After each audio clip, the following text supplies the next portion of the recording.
23 lives, like gone just like that, like puff in the air. These are not numbers, not statistics, they're real people. Just pause and think about it for a second. Even in a family, like in a household, you see that losing just one person, a member of the family, is heart-wrenching enough, not talk of 23 persons in a particular place. Families in Maiduguri, the state capital of Borno State, are grieving at the moment. It is supposed to be the home of peace, for crying out loud. Forget my glasses. No, this is not the time to talk about glasses. No. It's a serious issue right here. Over 100 others are fighting for their lives after the suicide attack. This is heartbreaking.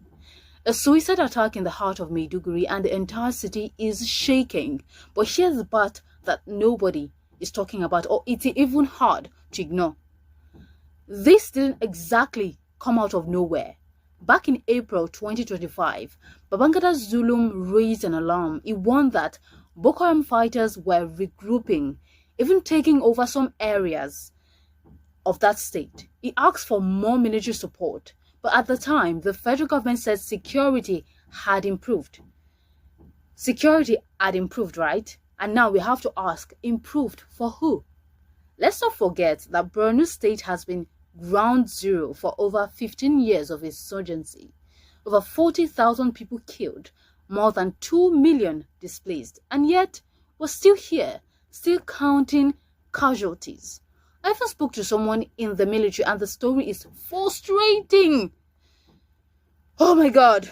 He said low morale, poor welfare, and in some cases they're facing terrorists with better equipment. Imagine terrorists having better equipment than even the military themselves. How do you win a war like that?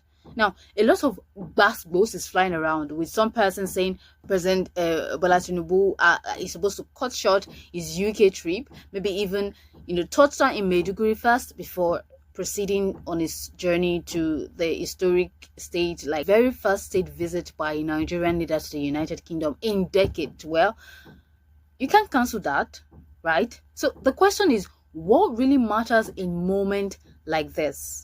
Yes, the president has directed security chiefs to relocate to Maiduguri, and there's a press release sympathizing with the attacked state. But let's be honest, why does it always feel like we act after the damage is done? What about intelligence? What about prevention? They claim that the US is here training Nigerian military.